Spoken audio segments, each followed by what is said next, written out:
Hello. नमस्कार। स्वागत है सब आपका आज के नए संस्करण में आज संवाद के। तो आज जैसे जो आपकी देख रहे हैं हमारे बीच आज बहुत ही खास मेहमान उपस्थित हैं। अभिषेक जी जो हैं डॉक्टर हैं लॉ के और प्रोफेसर हैं। He is a constitutional expert law में, तो बहुत ही मतलब इनकी जानकारी है। और भारतीय संस्कृति और राजनीति का भी मतलब बहुत अच्छा ज्ञान देते हैं और रखते हैं। तो इन्हीं सब चीज़ों में थोड़ा बात करेंगे आज हम। एक बहुत महत्वपूर्ण टॉपिक है, जो बढ़ता क्राइम है अगेंस्ट वुमेन, उस पे हम थोड़ा सा बात करना चाह रहे हैं। तो जैसे मतलब जैसे हम उससे पहले डॉक्टर साहब आपका स्वागत है हमारे कार्यक्रम में। और बहुत बहुत धन्यवाद आपका जो आपने अपना कीमती समय हमें दिया। और थैंक यू विजय सो जी, मच। बहुत बहुत thank you for joining us. So जी जी, आप दोनों का बहुत बहुत आभार। आप मेरा सौभाग्य है कि आपने बुलाया मुझे। बहुत बहुत धन्यवाद। तो डॉक्टर साहब, सबसे पहले मैं आपसे मतलब ये जानना चाहूँगा कि जैसे ये मतलब जो पैराडॉक्स है ना सोसाइटी में हमारी, स्पेशली जो इंडियन सोसाइटी में वुमेन के लिए, वो उसके बारे में थोड़ा बात करिए। कि जैसे एक तरफ तो हम जैसे देवी की उपासना करते हैं, लक्ष्मी माँ है, धन संपदा की, सरस्वती माँ है, ज्ञान की देवी हैं। और पार्वती माँ जैसे शक्ति की प्रतीक हैं। और भी मतलब कई सारे स्वरूप हैं। हम मतलब जैसे उनकी पूजा करते हैं, देवियों की पूजा करते हैं। कुछ भी मांगते हैं तो हम माँ से ही मांगते हैं ना। और उस दूसरी तरफ जो है हम देखो तो मतलब उनका जो साक्षात मतलब मानवीय रूप है पृथ्वी पे, उस पे हम जो है मतलब इतना घिनौने अपराध करते हैं। तो why is this like there, why is there this cognitive dissonance जो मतलब बेसिकली इंडियन सोसाइटी में है, ये क्यों है? जी बहुत बहुत धन्यवाद आपका। देखिए, ये तो मेरे ख्याल से हर सोसाइटी में है। कम या ज्यादा या रिपोर्ट होने की बात होती है। सबसे पहली चीज है कि अगर हम शुरू में चले, एक चीज ये होता है प्रमेश जी, नियम का होना। दूसरा चीज होता है नियमों का समाज में लागू होना या समाज का उसको आत्मसात करना। जैसे अगर हम महाभारत की बात करें तो महाभारत से हमें यह पता चलता है कि उस समय भगवान श्री कृष्ण स्वयं थे। और नारी की जो वेद थे वो ऑलरेडी लिखे जा चुके थे। और ये था कि भाई नारियों का एक स्पेशल स्थान है। हालांकि अब मनु का जो स्मृति था वो उनके बाद आया था या उसके पहले आया था, ये मुझे अभी मुझे आज का आइडिया नहीं है। लेकिन आप देखिए वहां पे द्रौपदी के साथ तो हुआ कि उनका चीर हरण करने का प्रयास किया गया, पब्लिक में करने को। ये हमारी हिस्ट्री का पार्ट है, इसको तो हम ओवरलुक नहीं कर सकते ना। सही बात है। उसी तरीके से माता सीता का अपहरण किया गया और उनके घर से अपहरण किया गया। वो एक ब्याहता स्त्री थी। हालांकि अंतर ये है कि महाभारत और रामायण के बीच में हम अंतर देखें तो भगवान जो माता सीता थी उनको जिस तरीके से ट्रीट किया रावण ने, दैट वाज कि ऐसा अगर आपको शत्रु मिल जाए तो वो शत्रु भी जो है बड़ा ही आपके लिए अच्छा शत्रु माना जाएगा ना। कि उन्होंने ला करके और माता सीता को जो है वो उपवन में रख दिया। मैं उस वन का नाम भूल रहा हूँ, वहां पे उन्होंने रख दिया। और देन देवर female guards and all that, ठीक है। हम्म। मगर अट्रैक्शन तो हुआ। उनकी वो तो लिया गया, उनको उनका अपहरण तो किया गया।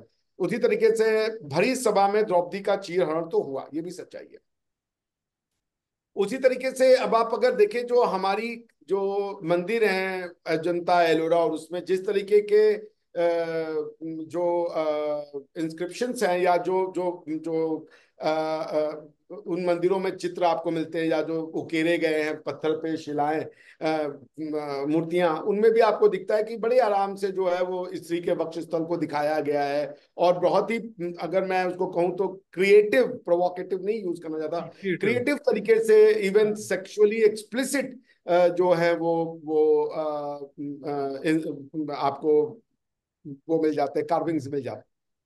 तो समझ, अब ये आपका जो प्रश्न है कि जो हमारी समाज के नियम कुछ और हैं, मगर समाज की जो विशेषता, जो समाज की बिहेवियर है, समाज का आचरण है, वो उन नियमों के अनुसार नहीं है। तो एक बात ये समझने की है कि आजकल की जो मीडिया के दौर में न्यूज को जिस तरीके से एम्पलीफाई कर दिया जाता है, एक वो फैक्ट है। और भारत का समाज पिछले 600 सालों से कई तरीके की मिलावट से गुजरा है। उसमें कई ऐसे नियम आ गए जो नियम भारतीय समाज के नियम नहीं कहे जा सकते। हम्म। जैसे घूंघट का आना, सही बात आज है। एक बड़ी प्रथा है भारतीयों में, और हिंदुओं ने भी, सनातनियों ने भी इसको स्वीकार कर लिया। हमारे गांवों में ये एक प्रथा है कि भाई लड़की आपको लड़की का चेहरा ना देखे। आपको मैं बताऊं, मैं जब अलमाटी में था तो मेरे साथ मैं एक ब्रिटिश यूनिवर्सिटी में लेक्चरर था, तो मेरे साथ एक वो था लीबियन प्रोफेसर, ठीक है ना, वो वहां पे कुछ इकोनॉमिक्स इकोनॉमिक्स पढ़ाता था। तो वो मुझे बता रहा था, हम लोग, एक हमारे ग्रीक थे, वो हेड ऑफ डिपार्टमेंट थे, मतलब इट्स मल्टीकल्चरल सिस्टम था, तो हम लोग वहां उनके घर पे खाना खा रहे थे। तो उसने बताया कि लीबिया में यदि आपने ये पूछ लिया किसी व्यक्ति से कि और भाभी जी कैसी हैं, तो वो मतलब जान लेने की बात आ जाएगी कि अच्छा। तुमने मेरी बीवी के बारे में कैसे पूछा। अच्छा। ठीक है ना, कि अगर जैसे हमारे यहाँ है कि अगर मैं प्रवेश जी को अच्छे से जानता हूँ हाँ और हाँ। अच्छा मित्र हूं, तो मैं दूसरा क्वेश्चन ही पूछूंगा, और भाई भाभी जी कैसी हैं और बच्चे कैसे हैं, बीवी बच्चे कैसे हैं? बीवी बच्चे कैसे हैं। This is an obvious question, this obvious is question. Something comes very natural to us. Hmm. तो ये जो महिलाओं को छिपाना है, ये हमारे कल्चर का पार्ट नहीं था, ये उस कल्चर से आया, और सही चूंकि बात है। भारत में कल्चर काफी दिन तक रहा, और जिस तरीके से, जिस पाश्विक तरीके का बिहेवियर है महिलाओं को लेकर के, और खासकर वो अगर आपके उस कम्युनिटी की महिला नहीं है, तो फिर तो वो तो और भी ज्यादा उसकी हालत खराब है। तो वो जो एक सिचुएशन आया कि लोगों ने अपनी और महिलाओं को छिपाना शुरू कर दिया, घूंघट करना शुरू कर दिया, बाहर लाने से मना करने लगा, और धीरे धीरे आज ये हमारी हमारी हमारे ही समाज का हिस्सा बन चुका है अब ये बिहेवियर और ये पैटर्न, कि लोग नहीं क्या चाहते हैं कि वो आए। दूसरा ये भी है कि ये जो महिलाओं को लेकर के दो नियम आ गए। अब जो बाहर से नियम आया उसमें महिला और पुरुष बराबर नहीं है। आप किसी भी अब्राहमिक फेथ के किताब को पढ़ लें, उसमें महिला और पुरुष समान नहीं है। बराबर जैसे नहीं। मैं अपनी क्लास में हम्म। अगर बच्चों से पूछूं कि बेटा डू यू थिंक, जब मैं आपसे पूछूं कि male and female are equal, तो आप एक पल का सोचेंगे नहीं, आप बोलेंगे यस दे आर इक्वल। बिल्कुल सही बात है। लेकिन मैंने जब अपनी यूरोप की और अपनी ये अलमाटी की क्लास में जब पूछा, तो यूरोप में तो यूरोपियन बच्चे थे हैम्बर्ग में, अलमाटी में जो थे वो वहाँ के लोकल बच्चे थे, जिसमें से कुछ स्लाविक थे और कुछ जो थे वो सेंट्रल एशियन थे। तो मैंने उनसे ये पूछा, जो सेंट्रल एशियन थे वो इस्लाम को मानते थे, मगर उनका इस्लाम एक यूनिक इस्लाम है, वो दारू जमा के पीते हैं पर कहते हैं मुस्लिम है। मेरी एक जो वो थी कलीग थी, वो मुझे लेने आई थी एयरपोर्ट से, मैं उनके साथ ऐसे ही बातचीत कर रहा था। मैंने पूछा आप क्या है, उन्होंने कहा मैं मुसलमान हूँ। उसके बाद उन्होंने कहा, मैंने पूछा अच्छा आप तो ईद आने वाला है तो आपको बहुत बहुत बधाई, पूछी ईद क्या है। तो इस तरीके के भी ओ, मुसलमान आपको सेंट्रल एशिया में मिलते हैं, उनको पता ही नहीं वो मतलब जैसा मैंने आपको बताया। तो वहां पे जो मैंने क्लास में पूछा, जो जूइश बच्चे थे और जो मुस्लिम बच्चे थे, उसमें बड़ा आपको अजीब सा आंसर मिला। जूइश बच्चे और मुस्लिम बच्चे दोनों ने एक साथ कहा कि मेन आर सुपीरियर टू अच्छा। वुमेन। जस्ट अच्छा, जूइश वो ये कल्चर में भी मानते, है? हाँ, वो हाँ है वो तो बच्चे, वही ना सब। है तो वही, जड़ तो वही है। भाई वो हम्म। रूल वही है। आपको मेरा अभी, मैंने अगर हो कभी आपसे मैं बड़ा निवेदन करूंगा, मैंने 1 घंटे 10 मिनट का एक, मेरे ख्याल से अभी तक इंडिया में पिछले 70 साल से वैसी कोई बात नहीं की सेक्युलरिज्म के ऊपर। वो मैंने यूट्यूब में डाला, वो एकेडमिक टॉक था, उसको मैंने यूट्यूब पे भी डाल दिया है, उसको जरूर सुनिएगा कि श्योर श्योर, हाँ। सेक्युलरिज्म क्या है। ठीक है ना, हम्म। सेक्युलरिज्म को समझने का प्रयास जब तक हम नहीं करेंगे तब तक हम सेक्युलरिज्म नहीं समझ सकते। लेकिन वो फिर किसी दिन आपके साथ ही इस पे चर्चा हो जाएगी, एक हम्म। नॉन एकेडमिक रूप में। तो पॉइंट मैं ये कह रहा हूं कि जो भारत का आज का जनमानस है रमेश जी, वो प्योर इंडियन नहीं रह चुका, प्योर सनातनी नहीं रह चुका। उसकी प्रैक्टिसेस में आज की डेट में बाहर से द्वारा लाई गई कई प्रैक्टिसेस को वो अपना चुका है, अपना मानता है। ठीक है हम्म। ना। सो लेकिन हार्ट एंड सोल अभी भी वही है। तो आप ये कह सकते हैं कि भाई नियमों में, अब जैसे यत्र नार्यस्तु पूजन्ते रमन्ते तत्र देवता, मेरी क्लास की एक बच्ची ने, वो होगा तो मैं उसका इंटरनल का वो दिखा दूंगा, उसको दिया गया कि women in Islam and Hinduism, उसने हिंदुइज्म की वो सारी बातें कोट करी जिसमें विमेन के लिए कोई ऐसी बात, जैसे कि वो तुलसीदास जी का है शूद्र ढोल नारी, ये सब था हाँ, उनके, उसने वो कोट कर दिया अपनी किताब में, लेकिन वो इस्लाम में नहीं लिख रही है सब चीजें। तो जब वो मेरे पास आई ओरल देने के लिए, मैंने उससे पूछा, मैंने कहा तुम ये तो लिख रही हो, चलो ठीक है, पर तुम वो क्यों नहीं लिख रही हो जो तुम अगर कंपेयर कर रही हो, तो उसमें जो लिखा है वो इन वर्बैटिम तो कोट करो, why are you being economical with the truth. सही बात। हम्म। तो देखिए, मैं कहना जो चाह रहा था कि ये जो हमें दिखता है, ये एक वेस्ट का भी ये है कि वो वेस्ट की जो मीडिया है वो इंडिया का जो बैड न्यूज है वही हाँ, छापती वो है। तो है। वो तो खैर कोई वो तो डाउट। बहुत। मतलब डाउट वो ठीक तो है ना। ऐसा नहीं है कि रेप इज अ फिनोमिना, आप इंडिया को rape capital of the world कहते हो, और रेप इज अ फिनोमिना। जब मैं जर्मनी में था तो मुझे बताया गया कि जर्मनी में जो कोविड का दौरान था, इतना फीमेल पे टॉर्चर हुआ, और वो घरों में जो वो लोग बंद हो गए थे, जो जिसकी कोई रिपोर्टिंग नहीं हुई उस तरीके से। और अगर रिपोर्टिंग हुई कहीं जर्मनी में तो आपका नेशनल मीडिया नहीं उठाता, हमारा मीडिया नहीं उठाता। आप ये कब देखेंगे कि किसी और कंट्री का रेप का न्यूज जो है वो हमारे आपके कंट्री के मीडिया ने उठाया? वो अपने में बिजी है। हम्म लेकिन आप अगर बीबीसी हैं या आप अगर दूसरे कंट्री में हैं तो आप देखेंगे यूरोप में वो एक भाई सेक्शन रखते हैं जिसमें वो बाहर के मीडिया की, जो बाहर के देशों की खराबियां हैं वो आपको लाके वो दिखाते हैं, बकायदा उसको प्रचारित करते हैं। तो हम्म। मैं आपको एक और बात बताऊं, मेरे अपने जीवन की घटना। मैं स्विट्जरलैंड में था, बड़ा यंग था, पढ़ाई कर रहा था मास्टर्स की। तो एक रात हम लोग को पार्टी में बुलाया गया। उसमें सब यंग लड़के लड़कियां गए थे। लड़कियों ने बड़े छोटे छोटे कपड़े पहने थे और ठंड का समय था, हम लोग एकदम ऐसे। उसमें मेरा एक पोलिश फ्रेंड एक यूरोपियन ब्लॉन्ड लड़की को देख के कहता, बताओ इनको ठंड तो लग नहीं रही। पॉइंट ये कि वहां भी ये छेड़खानियां होती हैं, वहां भी ये सब कुछ होता है, बट इंडिया में ये एम्पलीफाई कर दिया जाता है, ये वर्ल्ड न्यूज बन जाता नहीं, इसमें तो खैर डाउट नहीं है, बट एक चीज जैसे मेरे को जो मतलब बहुत अंदर से जो वेदना देती है चीज, वो ये है कि जैसे जो क्राइम का जो वो मतलब जो लेवल होता है ना, अब जैसे निर्भया का केस था, मतलब ठीक है रेप तो एक है ही चीज, but the level of the crime was so different कि मतलब ऐसा जो है मतलब बिल्कुल ही देख के मतलब रोंगटे खड़े हो जाते हैं कि मतलब कि ये क्या है यार, ये क्या मतलब हैवानियत टाइप की चीज है। है।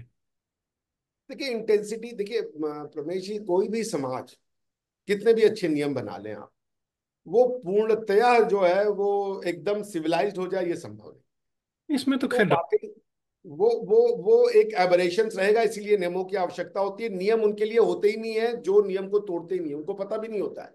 ये तो बात सही है। नियम उनके लिए होते हैं जो नियम तोड़ते हैं।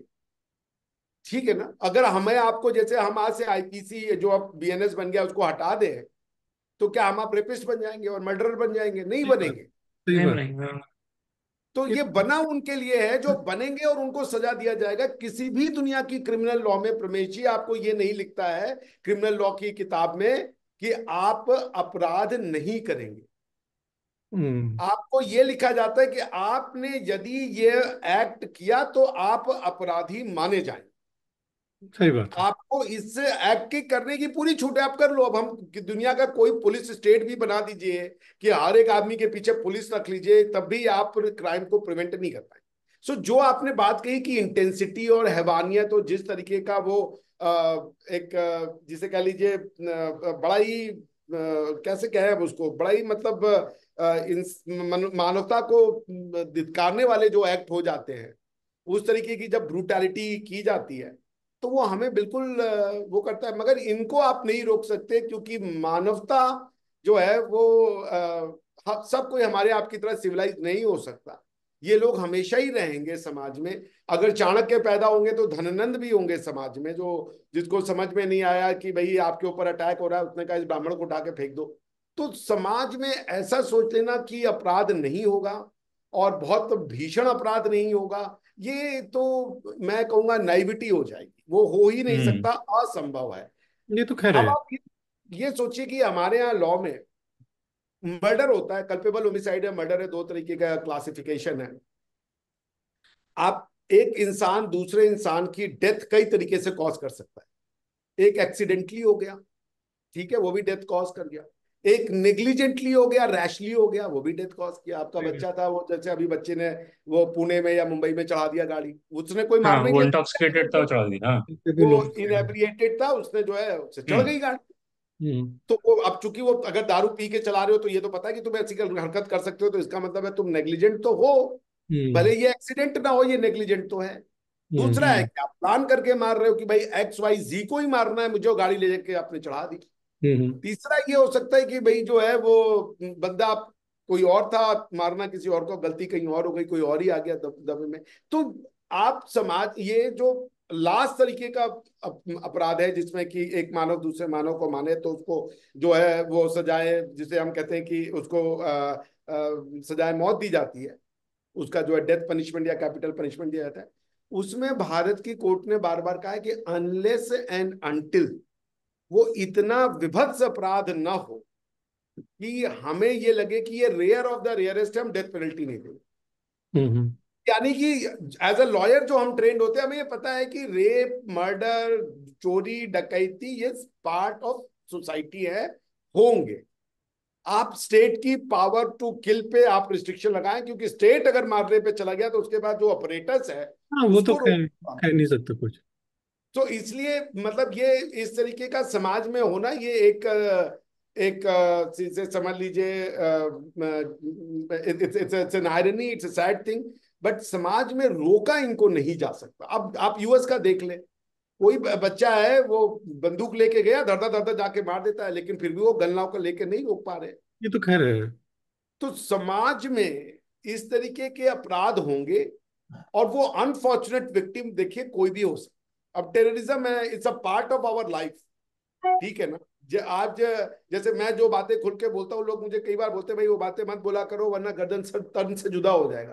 तो भाई अब हाँ, आप इसके डर से चुप होकर के तो नहीं बैठ सकते ना, जिसको काटना है वो सर तो वैसे भी आपका तन से जुदा होगा, नहीं होगा। सही बात है। पॉइंट ये है कि क्राइम एंड जिसे कह लीजिए brutal crimes would be the part and parcel of the society. उनका नंबर यदि कंट्रोल में रहे पर कैपिटा, तो ये एक अच्छी न्यूज होगी। अब जैसे अभी अगर न्यूज है कि हर 16 मिनट पे एक रेप हो रहा है भारत में, अब ये भी जान लीजिए आप, अगर हम इंटेंसिटी ऑफ क्राइम से थोड़ा आगे जाएं, कि भारत में 100 में से 90 रेप केसेस झूठे हो, वो 90। तो है, वो भी एक सच्चाई है।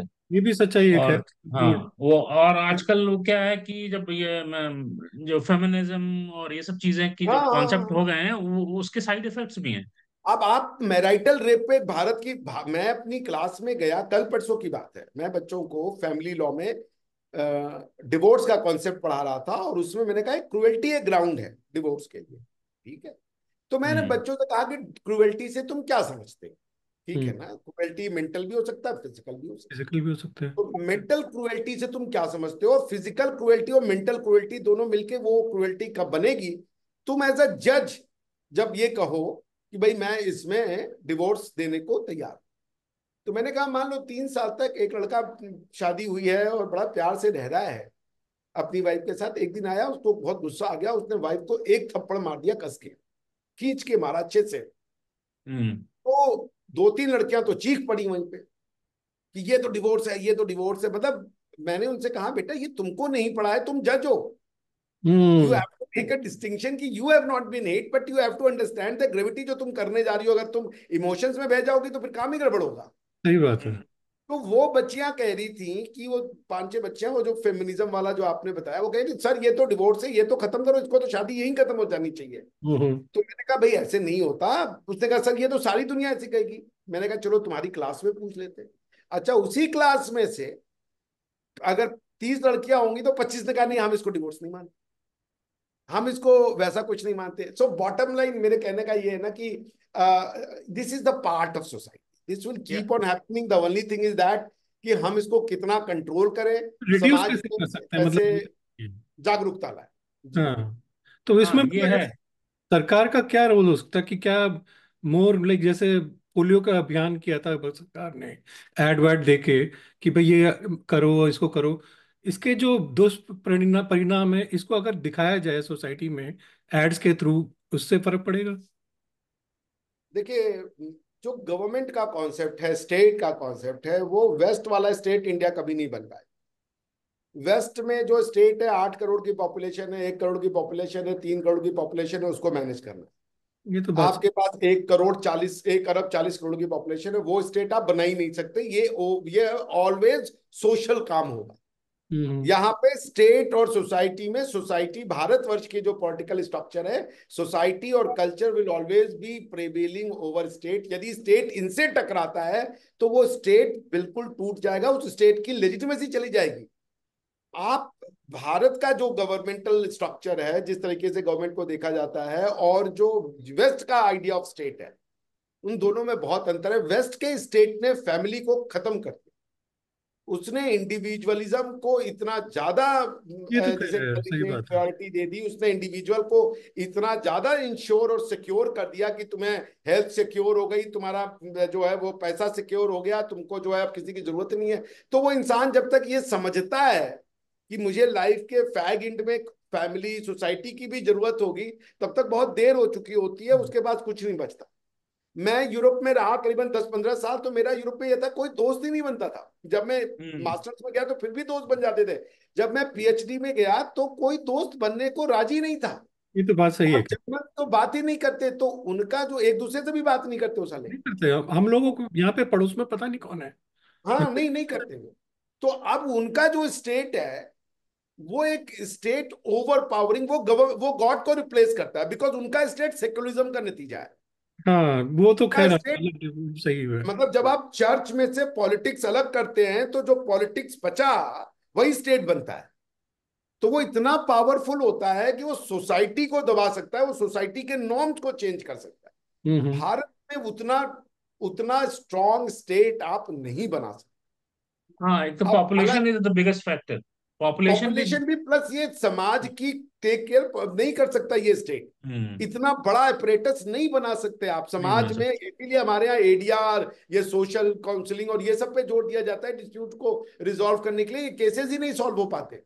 हम्म। इतने बड़े स्टेट को मैनेज करना अगर सिर्फ और सिर्फ स्टेट पे छोड़ दीजिए, जो एफिशिएंसी हम यूरोप से एक्सपेक्ट करते हो यहाँ नहीं हो सकती। बिकॉज भारत में आज भी डिस्प्यूट रिजोल्यूशन का पहला जो प्लेस होगा, जो फोरम होगा, वो फैमिली होगी, वो लोग होंगे, वो नाते रिश्तेदार होंगे जो हम्म। आएंगे बैठेंगे निपटाएंगे। वहां क्या होता है, कोई नाते रिश्तेदार नहीं, सीधा कोर्ट में चलो, बात वहीं सीधी होगी। सो द पॉइंट मैं आपसे जो कहना चाह रहा हूं कि जो वेस्ट का स्टेट है वो ऑमनीपोटेंट है, वो बहुत ज्यादा पावरफुल है और वो सक्षम है इतने लोगों को टेक केयर करने में। बट जो ईस्ट का स्टेट है, खासकर जो भारतीय स्टेट है, हम्म। ये कल्चरल स्टेट है। इनका काम जो है अभी आज की डेट में, तो मैं बहुत सी चीजों से नहीं रहता, जैसे हमारे स्टेट का काम होना चाहिए हमारे कल्चरल प्रैक्टिसेस को प्रिजर्व करना, हमारी आइडेंटिटी को प्रिजर्व करना। वरना डिस्ट्रॉय तो अंग्रेज भी कर रहे थे और सही क्या बात नाम है, भी ये कर तो रहे थे। सही बात है। हमें उसमें जरूरत भी क्या कर थी रहे हैं। आपकी? सही बात है। हम्म। अगर हमें अंग्रेजों के ही नियम से चलना था तो हम आपको क्यों बनाए भाई? आप हमें सही बात। सेक्युलरिज्म का चटा देते हो। एग्जैक्टली। ठीक है ना? तो हम स्टेट का काम होना चाहिए हमारी आइडेंटिटी प्रिजर्व करो, इसलिए हम बना रहे हैं आपको। अब हमारे यहाँ स्टेट को बना दिया ये कम्युनिस्टों ने, ये जी जीडीपी और ये नौकरी। स्टेट का बस ये काम है सड़क पानी बिजली, सड़क पानी बिजली, नहीं है ये काम। सही बात है। आज की डेट में ये सारा काम प्राइवेट इंटरप्राइजेस ने ले लिया है भाई। सही बात है। इलेक्ट्रिक डिस्ट्रीब्यूशन कौन सी स्टेट की करती है? आप इंडिया में भी तो रिलायंस और ये सब कर रही हैं। हाँ। हाँ, तो वो तो है। बॉटम लाइन ये कि जो स्टेट का रोल है वो नहीं होगा, कम होगा, उसका होगा स्कूल कॉलेजेस में। आप हमारे यहाँ स्कूल आप देखिए, जितने ये जो वेस्ट के मॉडल के यूनिवर्सिटी स्टेट्स है, जरा इनका कॉन्स्टिट्यूशन में पढ़िए। इनके यहाँ स्टेट स्कूल जो होता है वो बड़ा डोमिनेट करके लगता है स्टेट। आप पूरे यूरोप में चले जाएं, पब्लिक स्कूल इतना हावी है पूरे एजुकेशन सिस्टम पे कि लोग प्राइवेट स्कूल के बारे में सोचते नहीं, अनलेस अनटिल वो कोई बहुत अमीर हो। हाँ, सही बात है। सारे वो स्टेट में जाते, तो होता क्या है कि करिकुलम पे कंट्रोल है। हम्म। इंडिया में 476 करिकुलम चल रहे हैं। ये भी है, खैर सही बात। मदरसे का स्कूल अलग चल रहा है, कॉन्वेंट का स्कूल अलग चल रहा है, देसी स्कूल अलग चल रहा है। और हर आदमी का हर मतलब उसका स्टेट तो इंडिया है क्या या भारत का समाज का निर्माण क्या होना चाहिए यही हमें नहीं पता। जब फॉर्मेटिव ईयर होता है हमारा काम तो बिगड़ चुका होता है, बिकॉज हमारे पास वो बच्चा 18-19 साल की उम्र में आता है, वो इतना ज्यादा ओपिनिएटेड हो चुका होता है चीजों को लेकर के कि उसको ठीक करने में हमारी सांसें फूल जाती है, वो हमको ही गाली देना शुरू करता है। सही बात है। आप क्लास 9-10 के बच्चे को डांट करके कि चुप रहो, बैठ जाओ, आप सर रख के सो जाओ, सुला सकते हो। वो लॉ पढ़ने आया है, उसको फ्रीडम स्पीच ऑफ एक्सप्रेशन और ये वो पढ़ रहा है, वो तो हमको समझाने लगता है बच्चा। सही बात तो है। वो इतना खराब केस करके भेजा जा रहा है बिकॉज ऑफ द करिकुलम पे जो कंट्रोल नहीं है। सो आप अगर वेस्ट का स्टेट बनना चाहते हो, वेस्ट के स्टेट जैसा कुछ नहीं है आपके पास। हम्म। वेस्ट के किसी स्टेट ने अपने आप को सेक्युलर डिक्लेयर नहीं किया। मुझे आप किसी भी वेस्ट के कॉन्स्टिट्यूशन को वो पढ़ा दीजिए। सेक्युलर तो खैर इंडिया में जो है वो तो ढोंगी है। तो इंडिया का सेक्युलरिज्म जो है प्रमेश जी, वो हिंदुत्व को, भारतीय कल्चर सभ्यता को समाप्त करने का डेमोक्रेटिक तरीका है। इंडिया में democracy is being used to undo the ये क्या नाम है, हिंदुत्व या सनातनी जो लाइफस्टाइल। कल्चर, भारतीय कल्चर जो है बेसिकली। अब मैं आपको ये भी बताऊं, आप मेरी जो ऑब्जर्वेशन है कि किसी ने मुझसे कहा यार ये तो मेजोरिटेरियनिज्म रूल है। मैंने कहा जो इंडियन सब कॉन्टिनेंट है ये एक्सेप्शन है दुनिया का, यहाँ पे मेजोरिटी माइनॉरिटी से परेशान है। ये तो बात। देश टूटा तो क्या एग्जैक्टली। मेजोरिटी ने देश मांगा था? एग्जैक्टली, माइनॉरिटी ने हाँ। देश तोड़ दिया आपका, आप कुछ नहीं कर पाए। पाकिस्तान जब बना तो उसके बाद जो माइनॉरिटी थी वो थी ये पंजाबी, और मेजॉरिटी में थे वो बंगाली। उनकी उन्होंने नस्लें बदल दी मिलिट्री एक्शन करके। तो ये मेजॉरिटेरियनिज्म था। सही। माइनॉरिटेरियनिज्म की बात कभी करोगे आप? हम्म। और जो समाज ये कह रहा है कि सब समान है, तो उसमें मेजॉरिटेरियनिज्म आया ही कहां से? तो सही बात। पॉइंट ये कि हम नियम जो है वो वेस्ट के लेकर के और ईस्ट के लोगों के ऊपर लगाए पड़े हैं। अब हम्म। आप कह रहे हो कि भाई अब बात लंबी हो जाएगी, 2.5 मिनट का ही समय बचा है, तो मैं जो ये आपसे कह रहा हूँ भारत की जो रेप या इन सब चीजों पे आए, तो देखिए 3 समस्याएं हैं। यस, कुछ घटनाएं होती हैं जो विभत्स हैं, जो नहीं होनी चाहिए, हम्म। हम्म। मगर वो सच्चाई समाज का दर्पण नहीं। 100 में से 90, मैंने मिनिस्ट्री ऑफ फाइनेंस अफेयर के द्वारा फंडेड जो प्रोजेक्ट पे काम किया था, जिसमें जजेस और पब्लिक प्रोसिक्यूटर्स और प्रोफेसर्स की एक टीम आई, उसमें जजेस ने कहा पब्लिक प्रोसिक्यूटर से कि आप तो क्राइम ही नहीं प्रूव कर पा रहे हो। तो एक बेचारा डिप्टी एसपी और वो पब्लिक प्रोसिक्यूटर, वो दोनों चिल्लाने लगे। उन्होंने कहा झूठा क्राइम आप हमसे प्रूव करवाना चाह रहे हो? हम्म। आपकी गर्लफ्रेंड नाराज हो गई, उसने जाके लिखवा दिया जी रेप हो गया। ये हाँ, तो ये बहुत हो गर्लफ्रेंड रहा के है। साथ हाँ, मोहल्ले में भाग गई, उसने जाके चिल्ला दिया कि 200 376, ये 375 लग रहा है पीला पुराने वाले का। ये तो खैर बहुत हम्म। होता है। तो आप जो और ये भी मैं बताऊं, कठुआ वाला रेप था, रेप था, रेप था, बाद में चला वैसा कुछ नहीं था। वो था ही नहीं, यस। तो मीडिया निर्भया या एक दो चीजों को आप छोड़ दे। अब जैसे ये जो लड़की है कलकत्ता में जो हुआ है, कलकत्ता में जो हुआ। मेडिकल इंटर्न जो होती है, हाँ। This is much more than rape. ये रेप नहीं है। मतलब कि ये एक जो सनातन धर्म, फिर और एक इधर सेकुलरिज्म, फिर जो रिलीजियस पोलराइजेशन हो रहा है, वो भी एक बहुत बड़ा इसका एक फैक्टर बनता दिख रहा है मेरे को। किसका फैक्टर? ये रेप और क्राइम और मतलब हेट क्राइम जिसको कहते हैं, not only rape, hate crime. Hate crime तो मतलब आई थिंक लिंचिंग वगैरह का I would agree, but I think rape is like more of a social economic, जैसे डॉक्टर साहब ने बोला, उसका ज्यादा हम्म। प्रॉब्लम है। मतलब लिंचिंग वगैरह I would agree, but I think hate crimes I don't know rape में अगर उतना होता है कि नहीं। देखिए ये जो वर्ड्स हैं हेट क्राइम और लिंच, ये कम्युनिस्ट जो माइंडसेट है ये तो हम्म। वो। अब आप एक क्राइम ऑलरेडी एग्जिस्ट करता है कि किसी को मॉलेस्ट करना, किसी को पीटना, ग्रीवियस इंजरी करना। अब लिंच क्या होता है? एज हाँ। A lawyer I am having hard time to understand what is lynching and what is different between grievous and simple injury. हाँ एग्जैक्टली, वो तो है खैर, ये तो टर्म तो खैर इन्होंने कॉइन कर ये जो रखा है। लिंच होते हैं, ये आपको जब आप इनका न्यूज़पेपर रिपोर्टिंग देखें, ये यूज किए जाते हैं for a particular set of crime जिसमें दो कम्युनिटियां अलग अलग हैं। The word is use lynched. अच्छा, ये जब सर तन से जुदा ये वो लोग करते हैं, तब तो नहीं बोलते कि ये लिंचिंग हो गई? नहीं, वो तो लेजिटिमेट है ना, वो तो वो है freedom of religion, speech and expression. धर्म धर्म को मतलब आगे कर रहे हैं। वो तो फ्रीडम ऑफ, भाई freedom of speech and expression जो कम्युनिस्ट है, उसका ये कि जो इस्लाम कर रहा है वो freedom of speech and expression है। आप यदि उससे डर रहे हो तो आप इस्लामोफोबिया कर रहे हो। अगर आपको इससे डर लगता है कि वो कह रहा है कि गुस्ताख नबी की एक सजा सर एक तन सर से जुदा, तो आप इस्लामोफोबिक हो। हाँ एग्जैक्टली।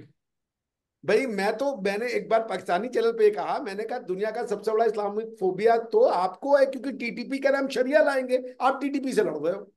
हम्म। तुमने इस देश का बंटवारा किया कि तुम शरिया से चलोगे, और शरिया लॉ पता नहीं ऐसा कौन सा जादू है, क्योंकि मुझसे लोग बोलते हैं सऊदी अरेबिया की जिंदगी देखो, सऊदी, अरे तो अफगानिस्तान की जिंदगी देखो। सबसे ज्यादा जो रेफ्यूजी निकल रहे हैं वो वेस्ट एशिया से निकल रहे हैं। पाकिस्तान में कौन सी दूध दही की नदियां बह रही हैं? एग्जैक्टली। अब जो असली अगर जहां से हुआ इस्लाम, वहां पे उनको कोई प्रॉब्लम नहीं है। ये जो नहीं, मैं कह रहा हूँ सब कि ये एशिया। जो है ना कि शरिया लॉ से आ जाएगा, शरिया लॉ, शरिया, अफगानिस्तान में शरिया लॉ है, वहां दूध दही की नदियां बह रही हैं। इंडिया से मंगाया हुआ राशन खा रहे हैं, इंडिया की मंगाई हुई दवाइयां लगा रहे हो यार, और हम्म। शरिया लॉ भी चाहिए तुम्हें। सही बात है। मतलब तुम्हारे शरिया लॉ को बेसिकली हम स्पॉन्सर कर रहे हैं। हम्म। आपका शरिया लॉ भूख से दम तोड़ देगा अगर भारत ने वहां पे जो है दवाइयां और चावलें ना भिजवाई। सही बात है। सो भारत की समस्या ये है, और ये भारतीयों को, जैसे मैंने अभी आपसे कहा ना, मेरा वो यूट्यूब का टॉक आप सुनिएगा, वो आपको पूरे अभी 70 साल की किताबों में नहीं लिखा हुआ है। मैं जो सेक्युलरिज्म की रिसर्च करने बैठा, तो मैंने पाया ये गवर्नमेंट ऑफ इंडिया एक्ट में और ये सब में जो ब्रिटिशर्स बता रहे थे, क्योंकि मैं ये परेशान था, ये साला सेक्युलरिज्म वर्ड इंडिया में क्यों आया, हाँ, किसको क्या काटा। मैंने कहा ये मुगल लेके आए थे या अंग्रेज लेके आए, ये है तो वेस्ट का कॉन्सेप्ट। ये तो वेस्ट का कॉन्सेप्ट है सेक्युलर का, तो सही तो बात है। अब चल बिल्कुल सही कहा। अब मैंने कहा चलो वेस्ट में तो ये हमको इंग्लैंड वाले सिखाए होंगे भाई, हम वही है हाँ वही चीज में भाई ज्ञान लेके आए थे, सुपीरियर राजा राम मोहन राय जैसे बेवकूफ व्यक्तियों ने कहा जी अंग्रेजी से हमको पता नहीं क्या ज्ञान मिल जाएगा। हाँ सही भारत बात। को एक बनाया संस्कृत ने। मैं ये बात, मेरी एक बच्ची थी वो लॉ की थी, वो तमिलनाडु से थी, उसने कहा जी सर हम तो हिंदी नहीं बोलते, वी आर डिफरेंट एंड ये वो। मैंने कहा बेटा तुम्हारी तमिल भाषा क ख ग घ से है, मेरी हिंदी भाषा क ख ग घ है, तो चला मुझे समझ में नहीं आ रहा तुम और हम अलग कैसे हो गए। सही और बात। एबीसी से बोली जाने वाली भाषा तुम्हारी हो गई, और क ख ग घ से जो भाषा तुम्हारी है, आप भारत की सारी भाषाएं क ख ग घ से हैं, और आ ई ई उनका वॉवेल है, और क ख ग घ है। आप जाके एक वो कर लीजिए, मैंने जब अरे लोगों को बताया तो मेरे हैरान को हो तो गए। एक्चुअली सरप्राइज ही हुआ कि तिब्बत की भाषा जो है वो से, क ख ग घ है। वो भी है, मतलब और हाँ, देखो आई वाज पता है। हिंदी को सरप्राइज। सौंप दिया उसको। अच्छा बताइए, लैंग्वेज के नाम पे ये पूरा का पूरा तुम देश बनाए, जो लैंग्वेज के नाम पे तुमने जो है वो रीऑर्गेनाइजेशन किया, लैंग्वेज के नाम पे यूरोप के देश बने हुए, उस हिसाब से तिब्बत इंडिया का पार्ट नहीं बनता था। एग्जैक्टली। और ये नेहरू जी ने दे दिया उनको। Nehru and Gandhi was the blunder of the society. इसमें तो खैर डाउट ही नहीं है इसमें। अब आप इसी के कंटेक्स्ट में देखिए, आप अगर आप बैंकॉक जाओ, बैंकॉक फेमस है किसी और चीज के लिए खैर, आप बैंकॉक एयरपोर्ट पे जाओ, तो आप वहां पे जाओगे तो एयरपोर्ट पे बहुत बड़ा वो स्कल्पचर बना हुआ समुद्र मंथन वाला। एक साइड में अपने देवता लोग खींच रहे हैं, एक साइड में राक्षस खींच रहे हैं, बीच में उन्होंने वो एक सर्प टाइप का बना अपना शेषनाग है। तो वो क्यों बनाया वहां की बैंकॉक की गवर्नमेंट? क्योंकि वो पार्ट हुआ करता था, राइट? भाई वो नहीं भी रहेंगे, तो वो तो वैसे ही है मान ना। रहे हैं ना यार। हाँ, वो हम कह मान। रहे वो थे नहीं थे, वो अपना कल्चर तो मान रहे हैं। भारत की समस्या ये है कि भारत में जो कम्युनिस्ट है वो भारतीय कल्चर से हमारी आपकी लड़ाई झूठ से हो रही है। हम्म। मेरे प्रोफेसर साथ के वो झूठ बोलते हैं दिन रात। मतलब मेरे प्रोफेसर कहते हैं जो कलीग है मेरे मित्र, वो तो चूंकि मेरा, I am sorry to praise myself, intellectual level इतना हाई है कि वो डर जाते हैं मेरे सामने जब मैं उनको काउंटर आर्ग्यूमेंट देना शुरू करता हूँ। वरना उन्होंने तो ये पढ़ा देना है बच्चों को कि वो, मैं एक दिन क्लास सुन रहा था, कह रहे थे कि भारत का विभाजन इसलिए हुआ क्योंकि ब्राह्मणों ने बंगाल में जो मुस्लिम थे उनका एक्सप्लॉइटेशन किया था। क्या बात कर रहे हो। हाँ जी बिल्कुल। ये थ्योरियां पढ़ा रहे हैं वो, कि टू ओए, नेशन थ्योरी नहीं था ये, बेसिकली टू नेशन मुसलमानों को इसलिए लाना पड़ा कि ब्राह्मणों ने एक्सप्लॉइटेशन किया बंगाल में। आप जरा किसी बंगाल के कम्युनिस्ट से आप बात करके देखिए, वो भी यही थ्योरी बताएगा। गजब है यार ये तो।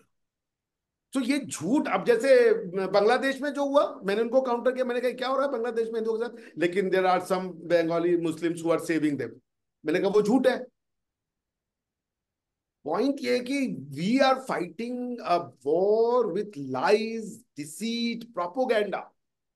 हम्म। और उसमें जो है, जो देखिए हुआ, ये जो वेस्ट है, ये जो क्रिश्चियनिटी है, हमने, भारत की समस्या ये रही कि हम कहते तुम भी सही, तुम भी सही, तुम भी सही, ये भारत को हमारे वेदों ने सिखाया तो हम मजबूर हो गए। लेकिन ये हम्म। कहना बंद करना पड़ेगा कि तुम भी सही है, बोलो कि तुम गलत हो। मैंने एग्जैक्टली। एक स्पीच में बोला, मैं मतलब अभी जो, मैंने कहा भाई इस्लाम, जुडाइज्म और मुसलमान, ये तीनों एक दूसरे को नहीं मानते, और मतलब हमको ये सब तीनों एक ही मिलके है सब एक ही। नहीं, एक नहीं है। नहीं मतलब रूट तो एक ही है। आप या रूट वो, अब जैसे वो टीवी पे आके मौलाना चलाता जी सब इस्लाम था, वो कौन अलैहि सलाम से लेकर के और सला ये यहाँ तक सब सब कुछ इस्लामी है, हमारा ही है सब। तो हम्म। भैया दुनिया में 76 तो क्रिएशन थ्योरी है। सही एक बात। क्रिएशन थ्योरी ये है कि पृथ्वी को भगवान ने, गॉड ने, यहोवा ने, गॉड ऑफ इजराइल ने बनाया, और वो हाँ, पृथ्वी इतनी यूनिक है, वो और दुनिया में मतलब और ब्रह्मांड में कुछ एग्जिस्ट ही नहीं करता, वो पृथ्वी ही है खाली। और सही वो बात। पृथ्वी नष्ट हो जाएगी, जजमेंट डे हो जाएगा, और उसलिए जो है आपको भाई, अब हमारी थ्योरी क्या है? हमारी थ्योरी ये है कि कॉन्शियसनेस, जिसको हम कहते हैं ब्राह्मण, और प्रकृति, ये एग्जिस्ट करते हैं और इनका निर्माण होता रहता है और इनका डिस्ट्रक्शन साथ में होता रहता है। सही हाँ, बात। और ये थ्योरी अब अपने तो जो युग वो होते भी हैं, मानती या। है। हम्म। सारे के सारे जो ये कॉस्मोलॉजी पढ़ रहे हैं, ये सारी अब इस थ्योरी को मानने की भाई ब्रह्मांड का निर्माण, और ये तो वरना मिल्की वे जैसी कई चीजें बनती हैं, बिखर जाती है, तो कई और दिख रहा अर्थ है होंगे बीच। वो बनती होंगी, बिगड़ती होंगी। और अब्राहमिक फेथ में कि अर्थ एक ऐसी चीज है, इसके अलावा कुछ नहीं है जी, बस ये जो मिल्की वे में ये जो 8-9 ग्रह हैं, और वो भी 8-9 नहीं, क्योंकि उनकी जो जो थ्योरी ऑफ क्रिएशन है उसमें 7 दिन में 7 चीजें बनाई और भगवान ने, जो जेनेसिस यहूदियों की थ्योरी है। अच्छा, मैं बड़ा परेशान हुआ, आप लोग तो साइंस के थ्योरी, साइंस को समझते हैं। मैंने ये पढ़ा कि भाई भगवान ने एक दिन बनाया लाइट, ठीक है, और एक दिन भगवान ने अंधेरा बनाया, और फिर भगवान ने सूरज भी बनाया। मैंने कहा भाई अगर लाइट बना दी तो फिर सूरज बनाना है, तुम लाइट कहाँ से ला रहे हो अर्थ पे? लाइट का सोर्स ही सूरज है, तो तुम एक चीज को दो ही नाम दे रहे हो ना यार, दो बार क्रिएशन कैसे कर रहे हो? या तो ये दिखाओ कि अर्थ पे लाइट का सोर्स इंडिपेंडेंट फ्रॉम सन है। हाँ एग्जैक्टली। तो if you are creating light and saying that I am creating sun also, it's basically the same statement. आपको वहीं पे जब आप जो कहानियां गढ़ रहे थे उसने ये सोचा नहीं कि बाद हाँ में साइंस ने ये प्रूव कर देना है कि अर्थ तो डार्क प्लेस है। हाँ सही बात है। क्योंकि ये लाइट तो तुमने अर्थ पे बनाई ना, क्योंकि ब्रह्मांड तो अभी भी काला है पूरा। हाँ सही बात है। सो आपकी थ्योरी में इतने पंक्चर हैं कि जब सोचने वाला बंदा चाहिए वो खाली आपको बता देगा सर आप गलती पे गलती कर रहे हो। अच्छा, मैंने लॉज ऑफ, मैंने मैंने आइंस्टाइन वाइंस्टाइन में मैं लॉ से ज्यादा ये पढ़ता हूँ, बड़ा मुझे अच्छा लगता है ये आपका थ्योरेटिकल फिजिक्स। तो मैं पढ़ रहा था कि आइंस्टाइन ने जो है वो lambda is equal to MC square, जिसको E is equal to MC square बाद में कहा गया, उसमें उसने यही बात आर्ग्यू की थी कि भाई एनर्जी और मास जो है वो एक फॉर्म चेंज करते हैं, है एक ही चीज। हाँ सही बात है। Mass is energy and energy is mass, दोनों फॉर्म चेंज करेगा। ये तो basically law of conservation of theory आ गई, एनर्जी आ गई, उसमें ये कह दिया कि energy can neither be created not destroyed. Understood. और ये हो गया कि एनर्जी ही लाइट है साला। और क्या। तो लॉ ऑफ कंजर्वेशन ऑफ वो लॉ ऑफ वो क्या कहते हैं उसको, वो हमको थर्मोडायनेमिक्स बता रहा है कि energy can neither be created not destroyed. तुम कह रहे हो भगवान ने लाइट बनाई है which is nothing but energy. तुम्हारा भगवान तो यहाँ भी गड़बड़ में आ गया। हर चीज में प्रॉब्लम है तुम्हारी थ्योरी में भाई, पंचर इतने हैं कि उस पंचर को आप होल करते करते और हमें आप मिथ बता रहे हो। हाँ एग्जैक्टली। इन्होंने, अब्राहमिक फेथ की दिक्कत यह है कि ये जिस एक ही बात को दो तरीके से कहने के कॉन्सिक्वेंस क्या होते हैं, इसको आप समझ लीजिए। This is what constitution is all about. Bharat कहता है एकम सत बहुधा विप्रावंति, सब सत्य है, गॉड नहीं कहता सब सत्य है। उसको हम्म। जानने का तरीका लेकिन देखिए कितनी कॉम्प्रिहेंसिव थ्योरी है, सही बात कितनी है। जो कॉन्फ्लिक्ट को घटाने वाली थ्योरी है। आप भी आप हमारे, हम भी, वो सही बात है। अब आप उल्टा देखिए वो क्या कह रहे हैं कि सत्य एक है और बाकी सब गलत है, हमारा ही सत्य है। हाँ अब इसने सब जो है वो सभी। करवा दिया क्रुसेड, इसने करवा दिया जी, हमारे यहाँ पे हमारे भी मत्थे पड़ गए, गजवाहिंद हो गए उस चक्कर में। हाँ। तो पॉइंट ये कि अगर आप बात आप सभी कह रहे हो कि एक सत्य है, हम्म। लेकिन अगर आप थोड़े लिबरल होके कहते हैं कि सबका सत्य सत्य है, तो सबको एग्जिस्ट कर जाते हो। और आप दुनिया को आप पढ़ा रहे हो को एग्जिस्टेंस। हमने तो एकम सत बहुधा विप्राह वदंती से बड़ा को एग्जिस्टेंस का प्रिंसिपल कोई माइका लाल बता दे, मैं समझने को मान जाऊंगा कि वो बड़ा थ्योरिस्ट है, सही बात है। कांट हो सही गए, बात ये एंगल हो गए, मैं तो सबको पढ़ के बैठा हूं। है, इसमें तो कोई डाउट नहीं है, खैर सही बात है। इससे बड़ी थ्योरी जो लोगों को काम करती है, जो लोगों को लड़ाती नहीं है भाई, हमारे यहाँ इसीलिए 76,000 भगवान हो गए लेकिन उनको लेके लड़ाइयां नहीं हुई। हम्म। हम्म। आप विष्णु को पूज रहे हो, शंकर को पूज रहे हो, ब्रह्मा को पूज रहे हो, तो लड़ाई तो हो सकती है कि ब्रह्मा अरे, बड़े कि विष्णु सबसे बड़े। बड़ी ये बात ये है कि तुम ना भी पूछो पूजो, अब तुम अगर नास्तिक भी हो तो ऋषि चारवाक को तो हम बहुत बड़ा मानते हैं। हाँ चले, वो तो एक वो भी इसलिए ही है कि कि वो भी भाई चलो सत्य ना का भी मार्ग है, वो पूछो चलो। गॉड का नहीं है। हाँ उसको भी अब चूंकि अगर आप ये कहते हैं ना कि एकम देवता, तो गड़बड़ हो जाता। सही बात है। उन्होंने कहा सत्य, तो सत्य में नास्तिक आस्तिक सब सत्य है, हाँ हो गया सब ना। सब सत्य है। सब जाते हैं।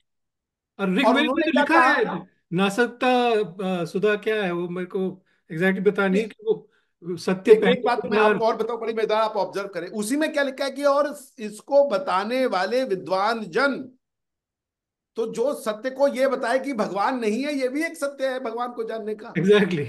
हाँ तो विद्वान जन की बातों पे अब हमें क्या पता था कि एक विद्वान ऐसे आएंगे जो कहेंगे भैया सेक्सुअल स्लेवरी ठीक है, औरतों को उठा लो, ये कर लो। अब इनको आप अगर विद्वान कह रहे हो और इसके लिए गर्दन काटने को तैयार हो, ये तो है खैर। तो अब आप सोच लीजिए। हाँ खैर। हाँ फ्रीडम ऑफ करिए। एक्सप्रेशन इसीलिए लाया गया था ना कि हम ये आप बोल तो पाए। हम्म। हम्म। हम तो सुनते हैं, वो मौलाना जी लोग बता रहे कि ये कर लो जी, उनकी लड़की है, ये है, सब है, बढ़िया है, माले गनीमत को जस्टिफाई कर रहे हो। हम्म। सो थ्योरेटिकल पंक्चर जो हैं, वो भारत के लोगों ने क्या किया कि कॉलोनाइजेशन हमारे लोगों ने हमको हरवा दिया। हाँ ये। राजा राममोहन राय को इतना बड़ा स्कॉलर बता दिया, क्योंकि उनकी क्या थी कि उनसे पूछा मैकॉले या कोई भी पहुंचा था पूछने कि हम भारत की लिंगुआ फ्रांका इंग्लिश को बनाए या वो तो, या संस्कृत को उन्होंने कहा जी इंग्लिश को बना। इनको बना। भारत को बनाया संस्कृत ने, और नॉलेज हमको इंग्लिश से मिलती, और क्या नॉलेज थी इंग्लिश में भाई? सही बात। क्या नॉलेज लेके आ गए थे अंग्रेज? खाली देखने में हैंडसम लगते थे, इसके अलावा तो कुछ नहीं, क्योंकि गोरे चिट्टे थे। ये मुझे पता है कि आप गोरों को देखते तो एक कॉम्प्लेक्शन तो साला हो जाता है कि गजब गोरा है ये, अपने आप को देख करके। यूरोप में तो मोस्टली जो है इंग्लिश नहीं पढ़ाते। भाई जर्मनी में सबसे ज्यादा जो विकसित देश है वहाँ का, वहाँ तो नहीं पढ़ाते इंग्लिश। हमारे अब को चलिए, बस ये इनके लिए तो सौभाग्य है। यूरोप यूरोप में अंग्रेज ही थे, वही अंग्रेजी रिप्रेजेंट कर रहे थे, तो वो तो ठीक है, आपका आर्गुमेंट ठीक है। मगर वो तो राजा राममोहन के सामने तो जर्मन तो आया नहीं कि जर्मनी और अंग्रेजी में एक चूज करो, वो उसके तो सामने। वो ब्रिटिश आए थे ना। वो तो ब्रिटिश और मेरा ब्रिटिश आए। आए पूरा थे तो यकीन है कि अगर उनके सामने ऑप्शन होता कि जर्मन यूरोपियन संस्कृत में चुनो, तो भी वो तो यूरोपियन ही चुनते। वो तो खैर बात ये सही है। भारतीयों की प्रॉब्लम है। जो भारतीय भारत को बनाया संस्कृत ने। मतलब ये वाली जो बात है कि उत्तरम यस्य समुद्र से हिमाद्राय व दक्षिणम वर्षतद भारतम नाम भारती यत्र संतति, ये बनाया संस्कृत ने। और हम्म, भाषा तुमने इसकी लिंगुआ फ्रांका बना दी अंग्रेजी। सही बात। तमिल को तमिलियन क ख ग घ ने बनाया, तेलुगु को तेलुगु क ख ग घ ने बनाया, बंगाली को बंगाली क ख ग घ ने बनाया। और वो जो है इंडिया को बनाने का श्रेय तुमने अंग्रेजों को दे दिया। इंडिया सही कैसे बात। बनता है? जर्मनी कैसे बना? जर्मन से बना, भाषा से बना। Hmm. What else is constitutive theory? भाई तुम तलवार से बनाओगे क्या समाज? तलवार से बनाए गए समाज तो यूं नहीं टिकते। हम्म। तो जो भाषा बनाता है वही राष्ट्र निर्माण करता ये तो है। बात राष्ट्र, सही है। हमारी भाषाओं का निर्माण किसने किया? संस्कृत ने किया। आप तमिल कहना चाहते हो, तमिल कह लो, क्योंकि है तो वो भी क ख ग घ अ आ इ ई। हम्म। कुछ भी कह दो, वो तो अपनी भाषा है। हाँ। हाँ, हिंदू मत सीखो चाहे तमिल ही बोलो, है तो सब एक ही। नहीं, एक और ही है एक भाई, हमारे वो देश की एक है। अब अपनी कंट्री में एक सबसे बड़ी प्रॉब्लम है, ये चीज मेरे को दिखती है कि हम अपना कल्चर नहीं समझते। जो हमारा जो ओरिजिनल हिंदुस्तान का कल्चर है, उसको छोड़ के हर दूसरी चीज आप अडॉप्ट करने में लगे हुए हो। और आजकल की जो यंग जनरेशन है, वो उनको कुछ हवा ही नहीं है बेसिकली कि आई हमारा थिंक वो कल्चर है ना, क्या जैसे डॉक्टर साहब बोल रहे थे कि हम अपने भारतीयता से दूर जा रहे हैं। है, दूर जा रहा है। उसकी हाँ। वजह से हमारा जो कल्चर जो हम छोड़ रहे हैं ना, उसी की वजह से भी ये भी है कि जो वेस्टर्न कल्चर जो है ना पूरा आ गया, वो भी हमारा, मतलब ये भी I think that may be one of the things कि जो हमारा वेस्टर्न कल्चर हमारे पे थोप दिया गया ना, वो सारा हम रमेश जी, कॉपी कर रहे हैं। 3 भारत हैं। एक भारत है, एक हिंदुस्तान है, एक इंडिया है। हाँ, सही बात। हम्म। सही तो बात। भारत में आपका एजुकेशन मिनिस्टर बना दिया इन्होंने मौलाना अबुल कलाम आजाद को, जो इंडिया वो का तो आई नहीं जानते थे। वो तो मतलब बहुत ही गजब की चीज है। मौलाना कैसे बन सकता है यार एक। तो आप कह रहे कल्चर, भारत का कल्चर, भारत की सिनेमा में उर्दू पढ़ाया जा भाई, वो आज हम आप इंसान वर्ड यूज करते, मानव मनुष्य गायब हो चुका है। हाँ हाँ, पुरुष और मानव वगैरह सब कुछ, कुछ नहीं, किसी को नहीं बोलते थे। तो ये हिंदी फिल्मों के नाम पे इन्होंने उर्दू, क्योंकि आपने जब बुला लिया, आपने इनको स्कॉलर बना दिया। ये जावेद अख्तर और ये लोग स्कॉलर थे, क्योंकि ये गाने लिखते हैं। हाँ, और इनकी किसी ने स्कॉलरशिप क्या है? ये लिख उर्दू सकते हैं बोल कि दी तो स्टेज अरे पे वाह वाह ये क्या पता बात है। चलेगा। किसी ने उर्दू बोल दी मतलब ये हो जाता है, अरे क्या भाई हाँ, स्कॉलर आ वो बाई डिफॉल्ट, अगर आप एक, अगर अगर कविता भूलने को स्कॉलरशिप है, होगा भाई, मैं मना नहीं कर रहा। लेकिन वो सारा उसको सोशियोलॉजी, हिस्ट्री, कल्चर सब पता है, अब जो वो सब पे राय ले रहा है और वही राय रख रहा है। और अगर वो इतना ही न्यूट्रल था, तो भारत में तुम क ख ग अलिफ उर्दू लिखते, क ख ग घ से लिखते उर्दू। सही बात है। तुम अल्लाह तो और डबल लॉ और आ ऐसे करके भी तो लिख सकते हो। अलिफ और बे क्या। ते से तो लिखो उर्दू, लेकिन सही उसको बात। लिखो क ख ग घ में, वो भारत का वो है। भारत की और अब भाषा है तो कहानियां तुमने पढ़ा रहे हो उसको तुम फारसी यार का कि ये वो कर दिया। जश्न रेखता और जश्न ये और जश्न वो, तुम हम्म। मानने को तैयार नहीं हो। हम्म। देश भी तोड़वा दिया, सब कुछ तोड़वा दिया, उसके बाद भी तुमको समझ में नहीं आ रही। सही बात है। मुझे हंसी आती है ये तो इसी कंटेक्स्ट में, आजकल लोग बोलते हैं भगवान का शुक्र है। तो हाँ। मुझे लगता है भगवान का शुक्र कैसे हो सकता है? यार ये तो I think that is another topic for another day, but अभी I think this was an interesting discussion. आपके साथ मतलब बड़ा मजा आ गया आज बात करके। तो हाँ, बहुत एंजॉय किया अभिषेक जी। तो हम लोग कंटिन्यू करेंगे इस पे हाँ जी, हाँ जी, बहुत। बिल्कुल बिल्कुल। तो और थैंक यू वेरी मच, आपने अपना कीमती समय दिया।